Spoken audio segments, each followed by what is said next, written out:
हजरत ईसा अलैहिस्सलाम के पास एक शख्स आया, कहने लगा मैंने आपके साथ रहना है, मैंने हमेशा आपके। आप फरमाने लगे मैं जरूर साथ रखूंगा पर दुनियादारी का मुतालबा ना करना जी। तो उस पीर दे बंदे किवें मुरीद होन जिदे मुरीद होया दुकान ही ना चमके। क्या मतलब हुआ बैत होने का? इतनी देर के मुरीद हुए हैं तो कोई फायदा नहीं हुआ, ना कारोबार चमका ना दुकान बनी। उल्टा पीर साहब कहते हैं सूद बंद कर दो, धोखे बंद कर दो, फरेब बंद, जित होंदा पे उतो भी नहीं होने देते। क्या फायदा है ना जी। तो कोई मकर फरेब ही नहीं, दजल ही नहीं, सादा सादा काम कैसे होगा। हजरत ईसा अलैहिस्सलाम कहने लगे मेरे साथ रहना है तो दुनियादारी से, बोलिए, दुनियादारी से बचना। कहने लगा जी बिल्कुल सही है। आप फरमाने लगे चलो ठीक है। हजरत ईसा ने चाहा कि इसका इम्तिहान करें। फरमाया पहले दिन वो आया है सोबत सुलह में रहने के लिए, खैर सीखने के लिए। हजरत ईसा अलैहिस्सलाम फरमाने लगे कितनी रोटियां खाएगा? कहने लगा एक। आपने 3 रोटियां मंगवाई, एक खुद खाई, एक उसको खिलाई, तीसरी वहीं रखी और जनाब ईसा दरिया पे वुजू करने तशरीफ ले गए। वापस आए तो रोटी कोई नहीं थी वहां। फरमाया रोटी किसने खाई है? कहने लगा कोई पता नहीं। जनाब ईसा अलैहिस्सलाम ने ना उसको मोजज़ा दिखाया। एक हरन जा रही थी, उसके साथ 2-3 छोटे छोटे बच्चे थे। हजरत ईसा अलैहिस्सलाम ने हरन का एक बच्चा पकड़ा, उसको ज़िबा किया। हरन भी खड़ी हो गई, बाकी बच्चे भी खड़े हो गए। ज़िबा किया और ज़िबा करके उसका गोश्त भूना, उसको भी खिलाया, खुद भी इतना खाया कि सैर हो गए, डकार आने लगे। फरमाया खाया ना तुमने? लगा हुजूर खाया है। फरमाया पेट में अभी है का है? हरन के बच्चे की हड्डियां पड़ी हुई थी। जनाब ईसा ने सारी हड्डियां इकट्ठी करके फरमाया कुम बिइज़्निल्लाह, अल्लाह के हुक्म से खड़ा हो जा। वो हरन का बच्चा फिर जिंदा हो गया। आप फरमाने लगे हरन के बच्चे का गोश्त तेरे पेट में भी है, मेरे पेट में बच्चा वो जा रहा है। अब तो बता दे रोटी किसने खाई है, अब तो बता दे। कहना जी कोई पता नहीं, मुझे पता। हजरत ईसा अलैहिस्सलाम उसको साथ ले गए, दरिया के उस पार जाना था। फरमाया हाथ पकड़ा चलो गुजरो। दरिया में पैर रखा, उसका भी अपना भी। कहने लगा जी डूब जाऊंगा। फरमाया तू मेरे साथ है, तुझे मोजज़ा दिखाना है, अल्लाह की कुदरत दिखानी है। पैर रखा दरिया में, पैदल चलते हुए दूसरे किनारे चले गए। कोई डूबा नहीं, पैर भीगा नहीं। फरमाया इतनी बड़ी तूने मोजज़ा देखा, अब तो बता दे रोटी किसने खाई है? कहने लगा जी पता, मुझे खबर। हालांकि सानू सारा ही पता होता है, पता नहीं मुझे। बुले बन जाते हैं ना मिनट में। हजरत ईसा कहने लगे मैं अल्लाह का पैगंबर हूं, मुझे मनवाना आता है। दरिया के उस पार गए तो रेत थी, सहरा का इलाका था। जनाब ईसा ने रेत इकट्ठी की, छोटी छोटी ढेरियां लगाई। 3 ढेर रेत के लग गए, 3 ढेर। जब 3 ढेर लग गए तो जनाब ईसा अलैहिस्सलाम ने फूंक मारी, वो सारी की सारी रेत सोना बन गई। हजरत ईसा अलैहिस्सलाम कहने लगे ये 3 हिस्से हैं सोने के, एक हिस्सा मेरा है, एक तेरा है और तीसरा उसका जिसने तीसरी रोटी खाई है। कहने लगा जी मैंने ही खाई है। तीसरा हिस्सा उसका जिसने तीसरी रोटी खाई। कहने लगा जी रोटी। फौरन मान गया। बेकदरा कुछ कदर न जाती, कीती खूब तसल्ली हूं, ए दुनियादार पुजारी जरदे कुत्तियां दे गल टल्ली हूं, मैंने ही खाई है। वो मियाँ साहब कमाल कर गए। और एक शख्स ले गया मियाँ मोहम्मद बख्श अलैहिर्रहमा को, तांगे पे बिठा के कहने लगा ये पहली भी मेरी, वो भी मेरी, वो बाग भी मेरा, ये मेरे चाचे की, वो मेरे ताए की, ये मेरे दादे की, बड़े मालदार है। आप फरमाने लगे चल छोड़ कोई और बात भी कर। नहीं जी नहीं, वो फलानी शय भी मेरी। आप फरमाने लगे ये बता तुझसे पहले किसकी थी? कहने लगा फलाने से खरीदी है। फरमाया उससे पहले किसकी थी? चुप कर गया। आप फरमाने लगे दानशमंदा ना कम ना ही दिल दुनिया ना लाना, इस वोटी कई खामद कीते, जो कीता सो खाना। छोड़ इसकी बात ना सुना, इसका तो कभी कोई मालिक होता है, कभी कोई होता है। कहने लगा जी मैंने ही खाई है रोटी। तो हजरत ईसा कहने लगे तूने जुल्म किया, नबी की सोबत पर तूने एक रोटी को फौकियत दी, एक रोटी, और मुझे धोखा दिया अल्लाह के पैगंबर को। फरमाया जा मैंने माल का क्या करना है, सारा ही सोना तेरा है, 3 ढेरियां तू ही रख ले। हजरत ईसा कह के गुजरे तो पीछे से डाकू आ गए, तलवारें हाथ में, 2 डाकू, सोना पड़ा हुआ देखा। कहने लगे तेरा है? कहा मेरा है। कहने उठ दौड़ जा तुझे कत्ल कर देंगे। मिन्नत करने लगा। कहने लगा यार इस तरह करो ना, बांट के खाते हैं, बांट के खा लेते। बात तय हो गई, एक एक ढेरी के मालिक हो गए। अब वो बातचीत होने लगी, नाम पता वाकफियत हो गई, तारफ हो गया। अब वो जो दो डाकू थे उनको वो शख्स कहने लगा भूख लगी है यार, को रोटी खाओ। कुछ पैसे दे के एक को भेजा। वो जो दो डाकू थे उनमें से जो कमजोर था उसको भेजा कि जाओ खाना लेके आओ। वो खाना लेने गया तो पीछे से कहने लगा तेरा रिश्तेदार है? कहा नहीं। कोई ताल्लुक? कहने लगा कोई नहीं। आधा हिस्सा क्यों देते हो? कहने लगे कमजोर सा बंदा है, रोटी शोटी ला देता है, मेरे काम शाम करता है, तो मैं इसको आधा। उसने कहा दफा करो, छोटे छोटे काम करता है तुम आधा हिस्सा देते हो, आता है तो पकड़ के कत्ल कर देते हैं, सोना आधा आधा बांटेंगे। ठीक हो गया जी। वो जो रोटी लेने गया था वो भी कहने लगा मुझे तो नौकर समझा हुआ है ना, खाने मैं लाऊं, पानी मैं लाऊं, बिस्तर मैं बिछाऊं, आज इतना सोना हाथ आया, बड़ा डाका लगा, इनको कत्ल करता हूं ना दोनों को, तो सोना मैं कब्जे में करता हूं। उसने भी धोखा देने का इरादा किया, खाने में जहर मिलाया। इमाम राजी फरमाते हैं वो जहर मिला खाना लेके पहुंचा, रोटी रखी थी, इन दोनों ने यक बारगी हमला किया, उसे कत्ल कर दिया। कत्ल करके लाश दरिया में फेंकी, मस्त होके खाने लगे। जब सैर हुए तो फिर पेट कटने लगा, अंतड़ियां टूटने लगी, नाक मुंह कान हर चीज से खून निकलने लगा। चीखे मारते कोई सारा सोना ले ले, हमें बचा ले, सारा कुछ ले ले, जान बख्श दे। रोने लगे, तड़पने लगे, लेकिन अब कोई बचाने नहीं आया, कोई दाद रसी को ना आया। तीनों लाशें एक दरिया में, दूसरी वहां, मर गए, मुर्दा हो गए।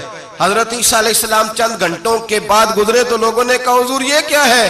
फरमाया दुनियादारी का अंजाम, लालच का अंजाम, धोखे का अंजाम, फरेब का अंजाम। ओ भाई बीमारी लग गई सेठ साहब को, मालदार साहब को, चौधरी साहब बीमार हो गए, करोड़ों रुपया पड़ा तिजोरी में, लेकिन शिफा कभी खरीदी नहीं जा सकती, सेहत किसी दुकान से मिलती नहीं, धोखे से इकट्ठा किया हुआ माल वो पड़ा है सामने, लेकिन इसके मुंह से चंद निवाले नहीं उतर रहे। यहां तक हालात है, हमारी अदालतों का अल्लाह हाफिज है, अब वहां केस जाते हैं खुला के, खुला का केस गया, खामन के खिलाफ बीबी ने मुकदमा कर दिया। अब औरतें इल्ला माशाल्लाह धोखा देती हैं, एड्रेस गलत बताती हैं, खामन को नोटिस गया, अब उसको मिलेगा तो वो अदालत में आएगा ना। मैं आपको जेन्युइन केस ऐसे दिखा सकता हूं, मेरे पास लोग मसला पूछने आते हैं, गलत एड्रेस दिया, 3 पेशियों पे खामन नहीं गया तो अदालत ने तलाक की डिग्री जारी कर दी। किसी फिका के किसी मुफ्ती के नजदीक तलाक नहीं होती, लेकिन औरतें दूसरा निकाह करके फिर रही हैं। किसी सुने गौर करे, इसमें इख्तलाफ भी नहीं है, मुसालक का निकाह नहीं, लेकिन तलाक। अब हमने धोखा दिया, भाई देखे मेरे पास तलाक है यूनियन काउंसिल की, ये मेरे पास तलाक है अदालत की, ये मेरे क्या कर, तलाक निकाह यूनियन काउंसिल के साथ होता है कि खामन के साथ? और बोले तो सही यार, किसके साथ होता है? तो तलाक यूनियन काउंसिल देगी, खामन देगा? अजीब तमाशा है। अदालत के साथ निकाह हुआ कि खामन के साथ? अजीब बात है भाई। किसी जाओ चौथे आदमी से कहो तलाक दे दे, कैसे तलाक हो? मोटी सी बात है। और लोग आके घर बसाना होता है ना, और अल्लाह माफ करे इस धोखे में कई दफा सरपरस्त भी शामिल होते हैं और दलीलें देते हैं, कहते जी नहीं फिर दालते गलत है, पाकिस्तान का कानून। मैंने कहा मुझे क्या बताते हो, पाकिस्तान के कानून अदालत की मैं बात ही नहीं करता, मैं तो रसूलुल्लाह की बात करता हूं, तो नबी पाक की बात कर रहा हूं। जब मुस्तफा करीम का कानून आ गया तो बात खत्म हो गई, वो कोई सा भी कानून हो। धोखा इतना आम है, फरेब इतना आम है, झूठ इतना आम है, दजल इतना आम है, लोग हर बात में धोखा, दीनदारी में धोखा, निकाह और तलाक में धोखा, हर जगह लोग धोखे के साथ जीना चाहते हैं। फरेब और फराड का लाइसेंस, अगर आप नाराज ना हो जाए, जिस वकील ने केस पकड़ा होता है उसे पता होता है कि जो आदमी मेरे पास लेके आया झूठा है कि सच्चा है, पता होता है कि नहीं? तो चलो होने का मतलब ये नहीं कि तुम वकीलों के दुआले हो जाए, लेकिन ये बताएं उसे खबर होती है कि नहीं? नहीं तो हमको नहीं पता इस गल का, पता होता है ना, तो फिर क्यों उसका केस लेके अदालत में जाता है? पता है ना सारा। जो गाहक साथ गए हुए, और हमारे माशरे में तो मर्द होने की अलामत है, मर्द होने की, चौधरी होने की अलामत है कि यार अगर कोई गलती करके आया तो उसकी सपोर्ट करनी है, ये मर्द होने की अलामत है, ये मर्द होने की अलामत है। मर्द वो होते हैं जो सपोर्ट करते हैं दोस्तों के गुनाहों में, वो मर्द होते हैं। शर्म आनी चाहिए, नजर झुक जानी चाहिए ये बात करते हुए। मैं यारों का यार हूं, यार अगर गुनाह में उलझ जाएंगे तो मैं सपोर्ट करूंगा? चे माना दारद। मेरे नबी पाक सल्लल्लाहु अलैहि वसल्लम ने फरमाया अपने भाई की मदद कर, चाहे वो जालिम हो या मजलूम हो। तो सहाबा ने कहा हुजूर जालिम की मदद कैसे करें? फरमाया उसे जुल्म से रोक दो, ये तुम्हारी मदद होगी उसके हक में।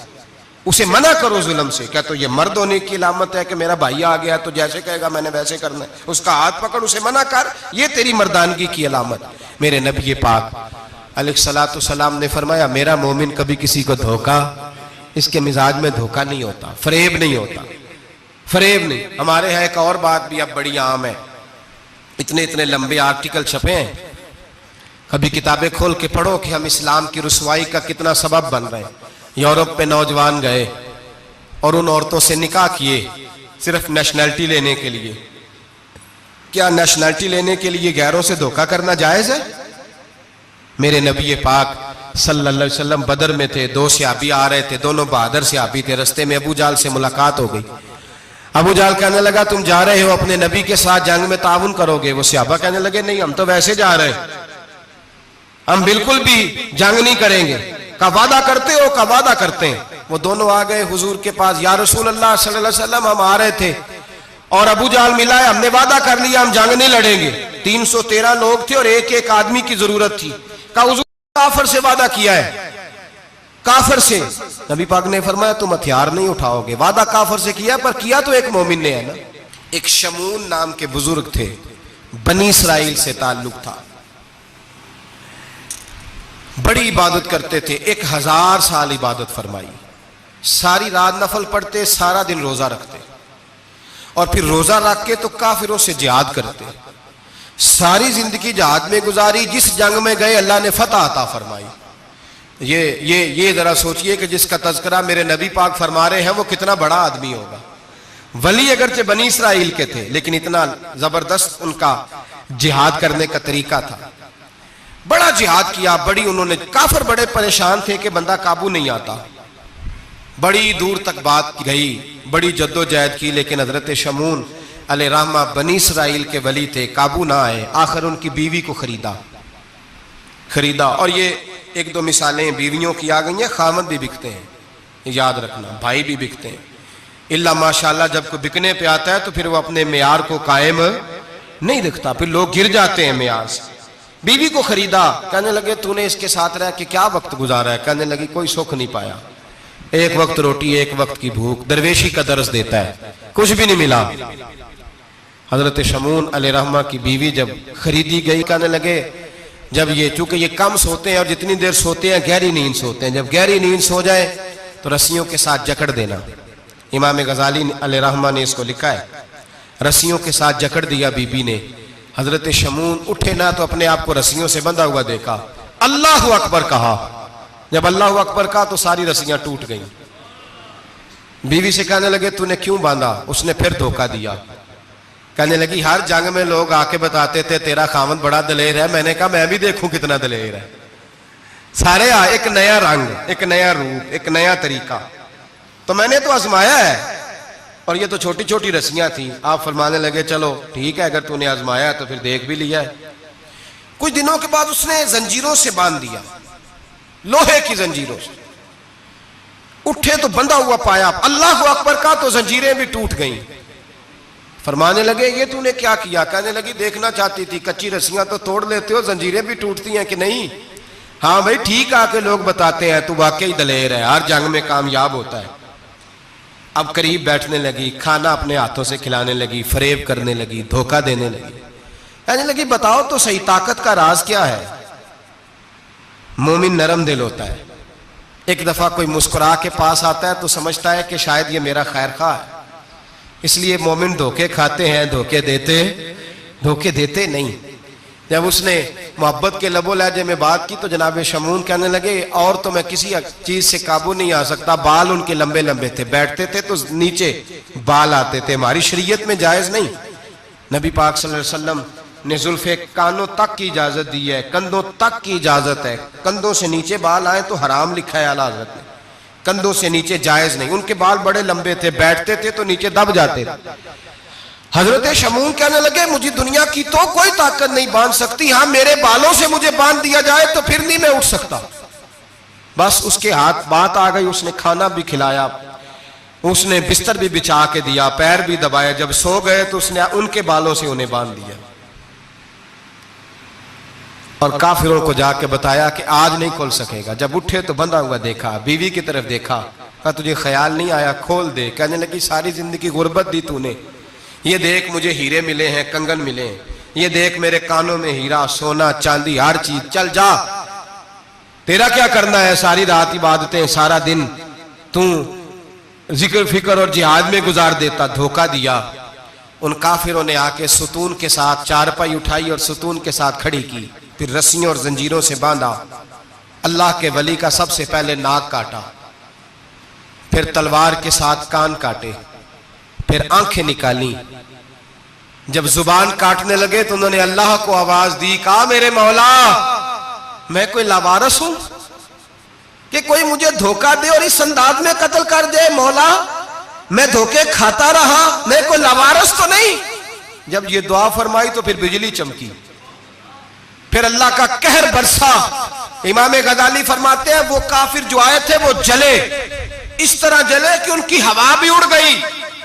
अब वो बीबी दौड़ी आई और पैरों में बैठी कहने लगी बख्श दो। आप फरमाने लगे सारी जिंदगी मैं तेरे धोखे खाता रहा, अब अल्लाह की लाठी चलने लगी है, उसकी आवाज नहीं होती, अब तू खुदा के हवाले है। पैरों से आग चली। कहने लगे वो देखना सोने से कह तुझे बचाए, वो जो तेरे हाथों में हीरे के कंगन है उन्हें कह तेरी हिफाजत करे, अब वो जो तेरे कानों के अंदर सोने चांदी की बालियां और कांटे हैं और झूमर है उनको कह तेरी तुझे निजात दिलाए। जलती रही, तड़पती रही, चीखती चिल्लाती रही और इस तरह चीखी कि वो खाक बनी, हवा में उड़ी। अल्लाह ने अपने वली की आंखें भी दोबारा अता फरमा दी, कान भी दोबारा अता फरमा दिए। अल्लाह तबारक व तआला ने पहले से ज्यादा ताकत दी। वो जब बाहर निकले तो ऐलान कर रहे थे लोगों देखो धोखा वाले जल गए, तबाह हो गए, नामो निशान मिट गया और मुझे धोखा दिया गया था तो अल्लाह ने मुझे पहले से ज्यादा ताकतें अता फरमा दी, पहले से ज्यादा कुव्वतें। धोखा ना दे, फरेब ना करें जो आप किसी को दे रहे हैं। और मेरे महबूब अलैहिस्सलातु सलाम की एक हदीस तो ये बताती है जो दुनिया में धोखा देगा दुनिया में ही उसका नुकसान उठाएगा, जो दुनिया में धोखा देगा उसका आखिरत में तो उठाएगा ही, दुनिया में भी उसका नुकसान